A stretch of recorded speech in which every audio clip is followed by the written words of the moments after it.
जय गुरुदेव, धन गुरुदेव। अभी कुछ दिन पहले माननीय प्रधान सेवक श्री नरेंद्र मोदी जी ने कहा कि गुरु गोविंद सिंह जी ने भी तो गोविंद रामायण लिखी है, वो भी इन चीज़ों को मानते थे। और वहाँ के किसी सिख भाई ने, कोई जत्थेदार है, उसने भी बयान दिया कि लव कुश के वंश से हम लोग हैं। तो हम इसके बारे में नहीं बात कर रहे हैं, लेकिन उससे सीख लेना हम लोगों को चाहिए, सीख लेनी चाहिए। कैसे सीख लेनी चाहिए, थोड़ा सा ध्यान दीजिएगा कि उनकी किताबों में है या कैसे है, जैसे ये कहाँ से उनको मिला है। ऐसी कुछ बातें जो आज बहुत साल पहले गुरु रविदास महाराज जी के साथ जोड़ी गई।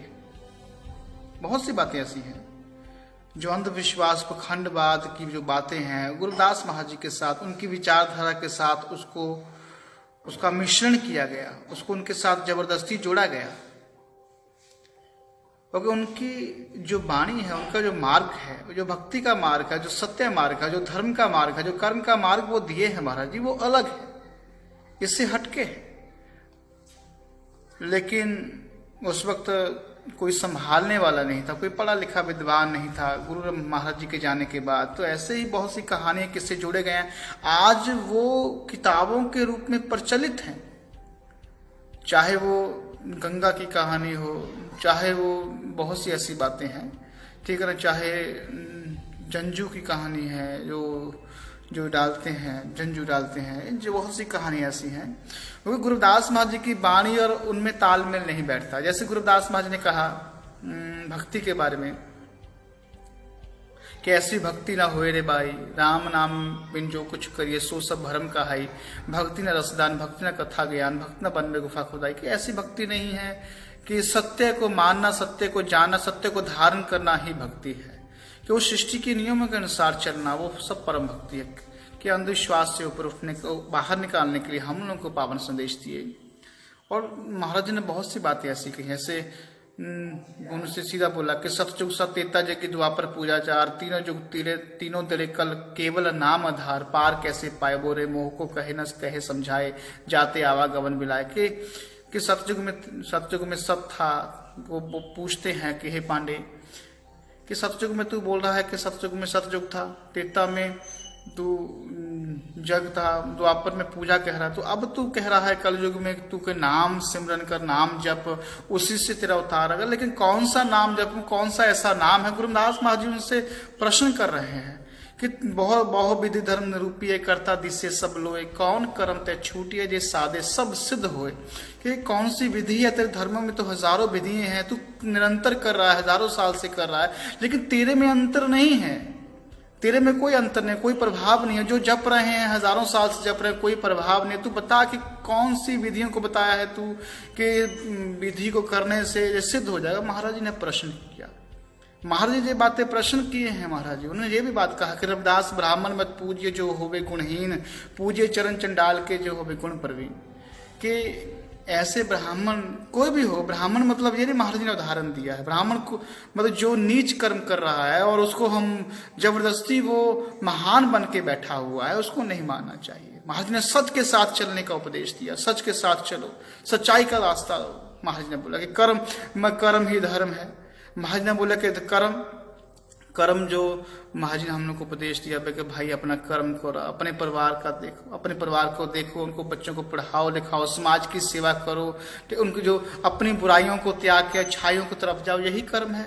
ये मालिक ने हम लोग को बोला। लेकिन आज जो ये जोड़ा गया है, हम जो बात कर रहे थे, जो ये जोड़ा गया है, जो लिटरेचर है, जो आज किताबें छपी हुई हैं बहुत सी, देखिए रेलवे स्टेशन के ऊपर किताबें बिकती हैं, उसमें बहुत सी ऐसी कहानियां हैं, जहां तक उसमें देवी देवताओं की आरती भी डाली गई है। अगर ये जो बात जो आज ये सिख भाइयों के साथ हुई है, कल को ये बात रविदासिया समाज के साथ भी हो सकती है। बिल्कुल हो सकती है, क्योंकि ऐसी हम लोगों की किताबों में भी बहुत सी ऐसे अंधविश्वासों को डाला गया है कि अगर आज हमारा संत समाज इसको मिलके नहीं निकालता है, हमारे संत समाज को चाहिए कि हमारा जो संत समाज है, जो हमारे बुद्धिजीवी गण, उन लोगों को भी चाहिए कि इन किताबों की छटनी की जाए, इसके ऊपर ध्यान दिया जाए। क्योंकि देखिए किताबें ही हम लोगों का मूलधन है। किताबें जो है क्योंकि हमको कौन सिखाएगा? आज तो हम अगर लोगों के बीच में क्या जाएगा? आपका लिटरेचर जाएगा, आपका इतिहास, और इतिहास वो लोग भी लिखे हैं, इतिहास हमारा वो लोग भी लिखे हैं, गलत लिखे हैं। अगर ये बातों पे आ जाए हमारा ध्यान, तो आने वाली नस्ल हमसे प्रश्न करेगी कि आप में और इस पखंडवाद में अंतर क्या है, तो हमारे पास क्या जवाब है? आने वाली नस्लें हमारे सामने खड़ा होकर प्रश्न करेगी कि आप कह रहे थे कि मालिक ने अंधविश्वास से बाहर निकाला है, तो फिर ये दमड़ी वाली बात क्या है? ये गंगा को दमड़ी दीजिए, इसकी बात क्या है? ये प्रश्न हमारे ऊपर कल उठेगा। और ये कहानी लिखी गई है, उन्होंने, हमारे मालिक अपने कर्म के कारण महान थे, उनको चमत्कार दिखाने की जो अपने आप में चमत्कार थे। हमारे मालिक गुरुदास महाराज जी अपने आप में ही चमत्कार थे। कैसे? कि उस वक्त 650 साल पहले अज्ञानता के खिलाफ, गुलामी के खिलाफ, पखंडवाद के खिलाफ आवाज बुलंद करना, संतों के साथ, कबीर महाराज जी के साथ, गुरु नानक जी के साथ, संत मीराबाई के साथ और भी महापुरुषों के साथ आवाज बुलंद करना अपने आप में चमत्कार, कम चमत्कार नहीं था। पराधीनता पाप है जान लियो रे मीटर, रविदास दास पराधीन से कौन? गुलामों को गुलामी का एहसास करवाने के लिए मालिक पूरे भारत में भ्रमण के चमत्कार से कम नहीं थे। वो चाहते थे कि दबे कुचले जो लोग हैं वो बेगमपुरा बसाए, वो राज करे, जहां पे वो राज करे। उनकी चाहत थी कि सबको राज भाग मिले, सबको एक समान नीति मिले, सबके अधिकार सुरक्षित रहे।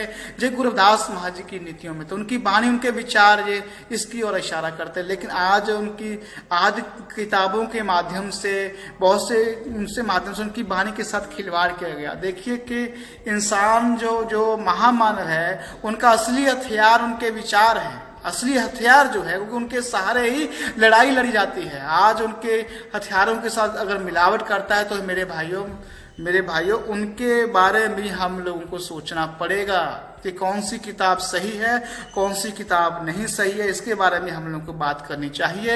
और आपके यहाँ पे महाराज जी के, आपके दिमाग में एक छवि बननी चाहिए, हमारे दिमाग में एक छवि बननी चाहिए कि गुरुदास महाराज जी क्या कह सकते हैं, क्या नहीं कह सकते हैं, कि कौन सी किताब, कौन सा इतिहास झूठा है, कौन सा इतिहास सच्चा है। यही हम कहते थे कि आपके बीच में ये बात कहें और आप इस पे ध्यान दीजिए। जय गुरुदेव, धन गुरुदेव।